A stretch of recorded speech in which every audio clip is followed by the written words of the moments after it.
This is Lily barking at a pumpkin.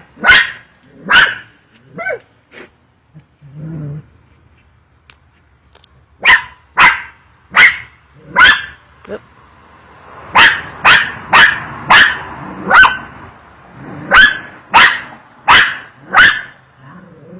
Yeah, that pumpkin did something.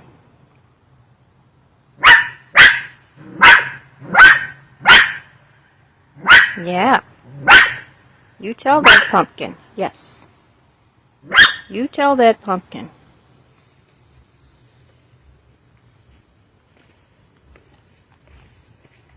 Where's that pumpkin, huh? Where's that pumpkin? Uh-huh. Yeah, it's right there. Oh my, that's a gourd. That's a gourd. Yeah, you're barking at a gourd. Yeah. It's making you mad, isn't it? Yeah.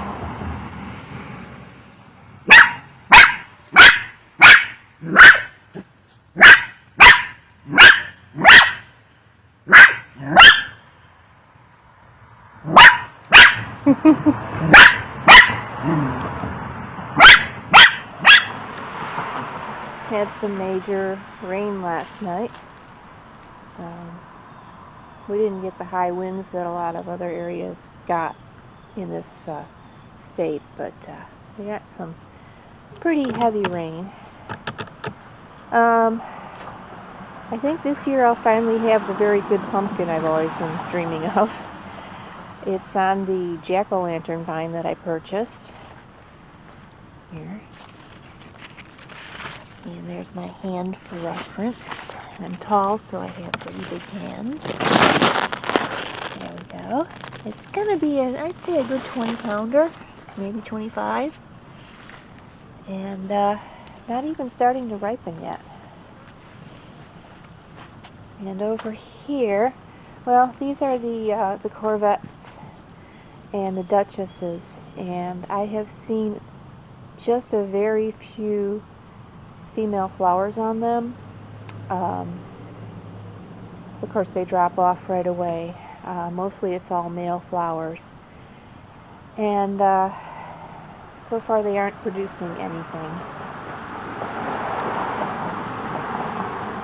But because I'm having success with the surprise pumpkins in the other bed and the jack-o'-lantern pumpkin that I bought, I'm not too concerned about it.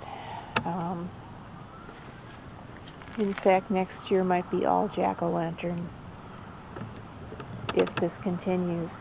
All the greenage you see between the pumpkins is, most of it is white icicle radishes, and some of it is catnip. And I'm always from here on out going to grow pumpkins with white icicle radishes and catnip, because I have, in this neighborhood, we have a terrible problem with squash bugs. And when you grow pumpkins with these radishes, this particular radish, and with catnip, you'll still get a few squash bugs and they'll still lay eggs, but it seems like the eggs don't hatch and those squash bugs leave the neighborhood very quickly. So yeah, I haven't had an infestation this year at all, and it also helped last year. So I'm kind of into it. Let's see if we can do that's a Duchess, and there's nothing happening there. So I'm not, at this point we're almost into August. We still have 2 months, but I'm not holding out a lot of hope for any of these. It could be because of the fencing around them, but I don't think so. They've had the same fertilizer as the rest of the pumpkins too, so I don't think that's the problem either. So, whatever. I'm tired of dealing with it. So, anyway, Melrose pepper right there. Got lots of Melrose pepper. You notice they grow sticking straight up.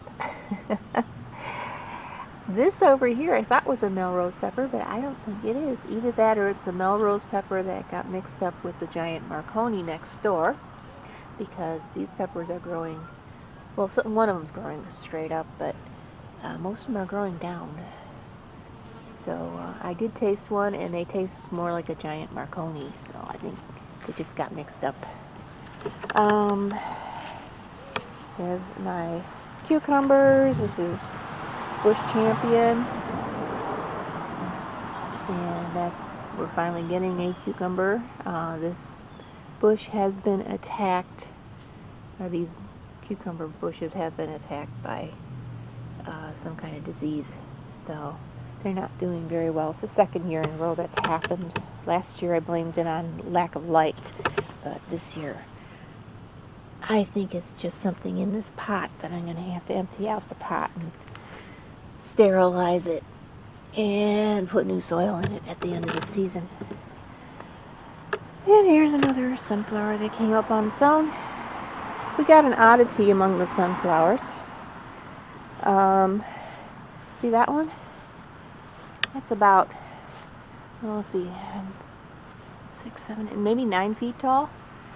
That's a multi-flowering giant. And I didn't plant it. So I'm going to have to look up what that could be. It's got 4 flowers on it, which is rare for giants. Usually they have only 1. And I'm going to try to save some seeds from it, because I never saw anything like that before. Over there is the one that is closer to you and has the yellow interior. That one actually is a giant. That's a mammoth. And that one only got about as tall as I am, about 5'7". Of course, it's too close to the one behind it, which is a taller one, taller multi-flowered one. So, but you see the giant there, the true giant, the mammoth, only has 1 flower. So what this is, got a big disc-like flower like a giant. You know, smaller sunflowers generally look more like daisies. See the difference here between mammoth and the one behind it. It's a big flat flower, and the other ones are more like what you see on a regular daisy or something like that. So yeah, I'm eager to see what that looks like. It's got to be a yellow one. It has the yellow interior, so it is a giant, but just multi-flowered. Very strange. Let's see what else we got. Well, we got one sunflower that came up on its own. Got really long petals. Look at this. Look at that. Super long petals. I might just take a picture of that. I like that a lot. And yeah, our cherry bushes that, if you've been watching me for a long time, I used to give footage of those. They are gone. They died suddenly this year. I replaced them with lavender. They're over on the side of the building now.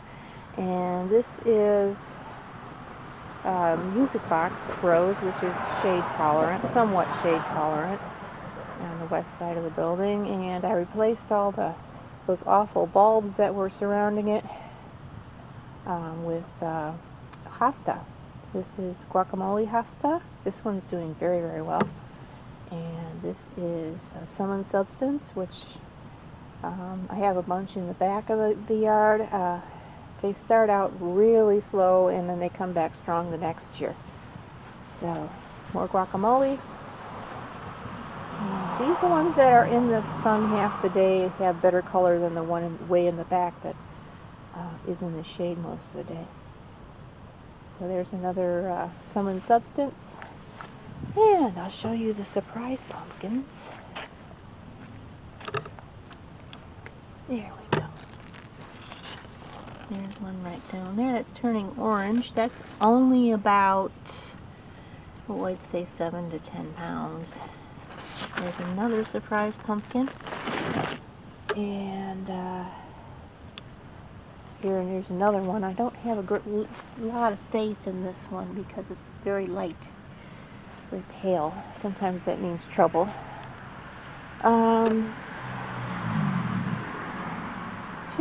There's one way in here, and it's either a pumpkin or, I don't know. It might be that spaghetti squash that I tried to grow. I don't know what this thing is. It looks almost like a stars and whatever it is, stars and something watermelon, but it can't be that. There. I don't know if you can see it. There, right through the leaves there. And that one's going to be about 7 to 10 pounds. And we got gourds growing again. There's a gourd. And there's another gourd in here that my poodle was barking at in the initial segment you saw. Lily does not like this gourd. It's in here somewhere. Gourd, where are you? Well, it's in here. Just trust me. It's in there, but it's hiding. And there's another pumpkin. I don't know if you can see that. Yeah. But there's an interesting gourd in here. And my little girl poodle Lily got really upset with it the other day, as you saw. And I did get it on that segment, but now I can't find it. Which means she may have stolen it, who knows. Poodles do things like that. Well, I guess I will not show you that again. Oh, here it is. Here it is, right there. So we have gourds again this year. Yeah, so pretty good growth of pumpkins there. Pretty good looking garden. Oh, I haven't looked at the tomatoes in a couple days. Well, we're going to have some German Queen. We're going to have some Super Steak. And Galahad is much smaller, so we have a lot of those growing. And yeah, so that's how the garden is doing this week. And I'll see you hopefully next week.